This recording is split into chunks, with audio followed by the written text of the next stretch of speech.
નમસ્કાર મિત્રો, સ્વાગત છે આપનું મારા નવા વિડીયોની અંદર। હું આપનો મિત્ર પ્રિન્સ રાસડિયા આવી ગયા છે ફરીથી ગુજરાત વેધર નામની આ ચેનલમાં હવામાનની નવી લેટેસ્ટ અપડેટ જાણવા માટે। મિત્રો તો આજની તારીખ થઈ ગઈ છે 6 જુલાઈ 2026।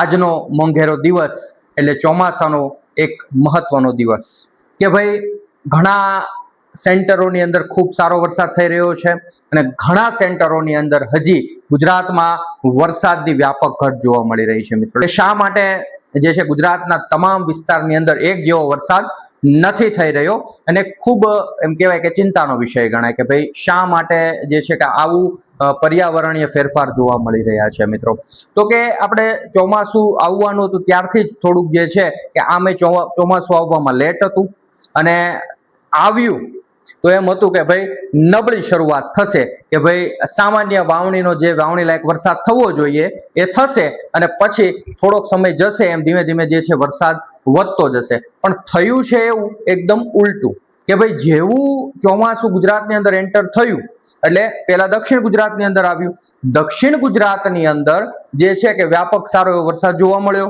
પછી પાછી લાગી બ્રેક। 24 જૂન આસપાસ જે છે કે દક્ષિણ ગુજરાતની અંદર ચોમાસું પહોંચ્યું અને પછી લાગી પાછી બ્રેક એટલે કે 5-6 દિવસનો જે ગાળો હતો એમાં એમ જ લાગતું હતું કે પાછો કેમ ઉનાળો આવી ગયો હોય એવી કન્ડિશન ઉત્પન્ન થઈ, બરોબર છે।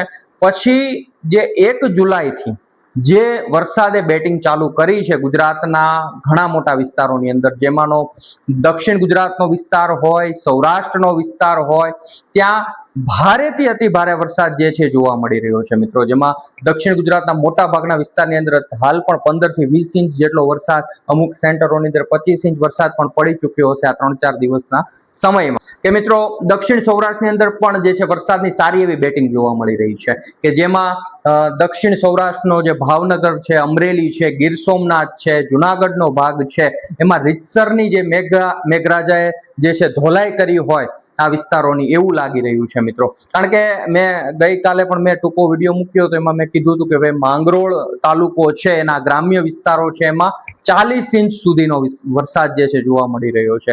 એવી જ રીતે માળિયા હાટીનાના શહેર અને આજુબાજુના ગ્રામ્ય વિસ્તારોની અંદર જે છે ખૂબ ભારે 25 ઇંચથી લઈ 40 ઇંચ સુધીના આંકડા આવી રહ્યા છે। મિત્રો કેશોદનો ઘણો મોટો વિસ્તાર છે જેમાં ભારે વરસાદ છે, તો આમ સૂત્રાપાડા હોય એવા ઘણા વિસ્તારોની અંદર ખૂબ ભારે વરસાદ છેલ્લા 3-4 દિવસની અંદર 1 જુલાઈ બાદ નોંધાયા છે અને આજે પણ આ વિસ્તારોની અંદર ભારેથી અતિ ભારે વરસાદ થવાની પૂરી શક્યતાઓ રહેલી છે। પણ અહીંયા આજે આપણે વાત કરવી છે કે જે જિલ્લાની અંદર વરસાદ નથી મિત્રો ત્યાં હવે ક્યારે વરસાદ થવાનો છે, કારણ કે જે જિલ્લાની અંદર વરસાદ થઈ ગયો છે ત્યાં તો સારી એવી વાવણી થઈ ગઈ છે, વાવણી થયા બાદ વાવેતર અમુકને બાકી હતું થયું અને પાછો ઉપર 2-3 વાર વરસાદ થઈ ગયો છે એવી કન્ડિશન જે છે ઘણા બધા જે અમરેલી જિલ્લો હોય એના ઘણા વિસ્તારો છે, રાજકોટના પણ અમુક વિસ્તારો છે, ત્યારબાદ જે છે કે ભાવનગર, ગીર સોમનાથ, જુનાગઢ, આ ત્યારબાદ દક્ષિણ ગુજરાતની અંદર જે છે સુરત, વલસાડ, વાપી, આ જે નવસારીના ભાગો છે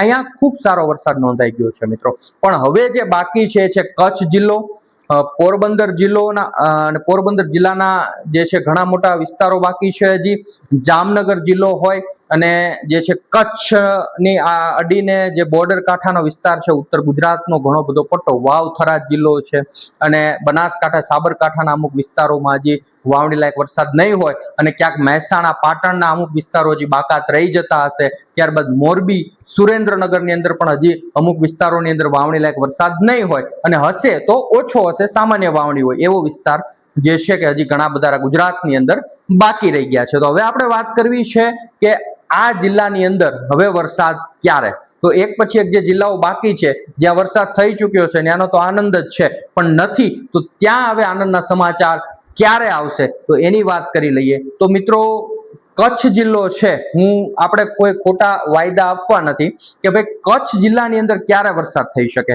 તો કે ખાસ કરીને હાલ અત્યારે કોઈ મોડલો પોઝિટિવ રિસ્પોન્સ આપી રહ્યા નથી કે હા એવું નથી કે સાવ વરસાદ નહીં થાય, કે છૂટાછવાયા રેડા ઝપટા જે છે કચ્છ જિલ્લાની અંદર પણ જોવા મળી શકે છે। એનું બોર્ડરનું જે વિસ્તાર છે દરિયાકાંઠાને અને જે ઉત્તર ગુજરાતને નજીક આવેલું ત્યાં પણ વરસાદ ચાલુ રહી શકે છે, અંદરના વિસ્તારમાં કદાચ ન હોય એવું બની શકે છે। કચ્છ જિલ્લાનું હાલનું પ્રિડિક્શન જે છે આપણું એ મુજબ આપણે જોવા જઈએ તો કે 12 જુલાઈ પછીથી થોડુંક વાતાવરણમાં સુધારો આવી શકે છે અને વાવણી લાયક વરસાદ જે છે મિત્રો 12 જુલાઈ પછીથી થઈ શકે એવા સમાચાર મળી રહ્યા છે મિત્રો. એટલે થોડુંક દુઃખદાયક વાત પણ કહેવાય કે ભાઈ થોડુંક મોડું થઈ શકે છે, પણ આ જિલ્લો પણ વરસાદથી બાકાત નથી રહેવાનો, એ પાકી વાત છે. પણ હજી એક અઠવાડિયા જેટલો સમયગાળો, કારણ કે એવું નથી કે વરસાદ ગુજરાતમાં નથી થવાનો, આવતા અઠવાડિયામાં ભારેથી અતિ ભારે ક્યાંક તીવ્ર વરસાદનું મેઘતાંડવ જોવા મળી શકે છે. પણ જે વરસાદ કચ્છ જિલ્લામાં છે ત્યાં હજી થોડુંક મોડું થઈ શકે છે મિત્રો.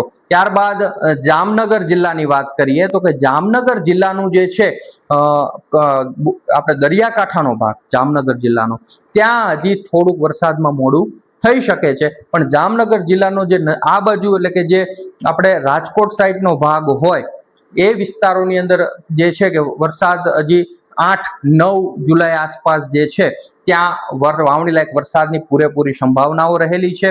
હજી એટલો બધો ભારે વરસાદ જામનગર જિલ્લામાં થઈ જાય એવું એક પણ મોડલ પોઝિટિવ રિસ્પોન્સ આપી રહ્યા નથી. આ પણ એક ચિંતાની વાત છે. દેવભૂમિ દ્વારકાની વાત કરીએ તો કે દેવભૂમિ દ્વારકા જિલ્લો પણ હજી વરસાદથી બાકાત છે, કારણ કે કોઈ સિસ્ટમની સીધી અસર આ વિસ્તાર ઉપર જોવા મળી રહી નથી. હાલનું જે પ્રેડિક્શન છે એ મુજબ દેવભૂમિ દ્વારકા જિલ્લાની અંદર 9 જુલાઈ પછીથી 9 જુલાઈ 8 જુલાઈનો રાતનો સમય અને 9 જુલાઈ થી વરસાદની સારી એવી સંભાવનાઓ જે છે દેવભૂમિ દ્વારકા જિલ્લાની અંદર પણ જોવા મળી શકે છે. જેનું ખંભાળિયા તાલુકો છે દેવભૂમિ દ્વારકાનો અને આજુબાજુનો જે વિસ્તાર છે પોરબંદરને નજીક આવેલો જે છે કે નજીક આવેલો વિસ્તાર છે ત્યાં વરસાદની સારી એવી સંભાવનાઓ જોવા મળી રહી છે. જ્યારે 8 જુલાઈથી પોરબંદર જિલ્લાની અંદર પણ વરસાદની સારી સંભાવનાઓ જોવા મળી રહી છે મિત્રો. તો આ 4 જિલ્લા જે છે જે વરસાદથી ઘણા બધા બાકાત છે ઘણા વિસ્તારોની અંદર, તો ત્યાં 8 જુલાઈ પછીથી ગણીને ચાલજો. 8 જુલાઈથી લઈ અને 15 જુલાઈ, કારણ કે આમાં એવું ન હોઈ શકે કે 8 જુલાઈ કીધી એટલે 8 જુલાઈ જ વરસાદ થઈ જાય, પણ મોડેલો 8 જુલાઈ પછીથી વરસાદના સારા જે છે સમાચાર આપી રહ્યું છે. ની અંદર પણ ટૂંકા ગાળે ઘણા ફેરફારો થતા હોય છે મિત્રો.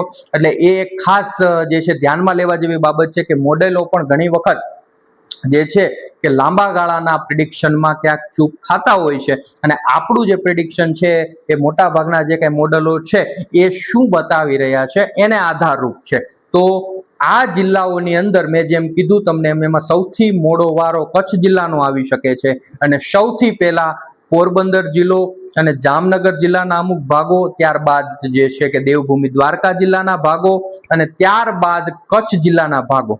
એવું નથી, કચ્છ જિલ્લાનો જે ઉત્તર ગુજરાતને નજીક આવેલો જે ભાગ છે ત્યાં વરસાદ ગમે ત્યારે થઈ શકે. એટલે કે જે અત્યારનો જે વરસાદનો પીરિયડ ચાલુ છે તેમાં જે છે કે એ બોર્ડર કાંઠાના વિસ્તારોની અંદર વરસાદની પૂરેપૂરી સંભાવનાઓ રહેલી છે. જ્યારે ઉત્તર ગુજરાતની વાત કરીએ તો ઉત્તર ગુજરાતનું સાબરકાંઠા, બનાસકાંઠા, વાવ અને થરાદ આ વિસ્તારોની અંદર જે છે એ આવતીકાલથી જ આ વિસ્તારોની અંદર વરસાદની સંભાવનાઓ દેખાઈ રહી છે. વાવણી લાયક વરસાદની સંભાવનાઓ દેખાઈ રહી છે. જ્યારે ભારે વરસાદ જે છે આવનારા 2 દિવસ એટલે કે જેમ બંગાળની ખાડીની જે સિસ્ટમ નજીક આવશે એમ ઉત્તર ગુજરાતના મોટા ભાગના ભાગોની અંદર, મધ્ય પૂર્વ ગુજરાતના મોટા ભાગો, ત્યારબાદ અમદાવાદ, ગાંધીનગર, મહેસાણા, પાટણ સાઈડના ભાગો, દક્ષિણ ગુજરાતના મોટા ભાગના ભાગોની અંદર વરસાદ 10 ઇંચ ઉપર પણ ઘણા વિસ્તારોની અંદર, તો અમુક સીમિત સેન્ટરોની અંદર 15 ઇંચ કરતા પણ વધારે વરસાદ નોંધાઈ શકે છે મિત્રો. આ હતી અત્યાર સુધીની હવામાન લગતી નવી લેટેસ્ટ અપડેટ. મળીએ છીએ પાછા નવા વિડીયોમાં નવી લેટેસ્ટ માહિતી સાથે. અને જે મિત્રો નવા હોય એને ખાસ વિનંતી છે કે આ ગુજરાત વેધર નામની ચેનલને સબસ્ક્રાઇબ કરી લેજો, લાઈક કરજો, શેર કરજો, અને ખાસ મેં જે જિલ્લાઓની આજે વાત કરી છે જિલ્લાઓમાં અત્યાર સુધી કેવો વરસાદનો માહોલ છે ખાસ કમેન્ટ કરીને કહેજો, જેથી અમને પણ ખ્યાલ આવે કે ત્યાં વરસાદની શરૂઆત થઈ છે કે નહીં. મળીએ છીએ પાછા નવા વિડીયોની અંદર. ત્યાં સુધી રજા લઉં છું. આભાર, ધન્યવાદ, વંદે માતરમ, જય હિન્દ.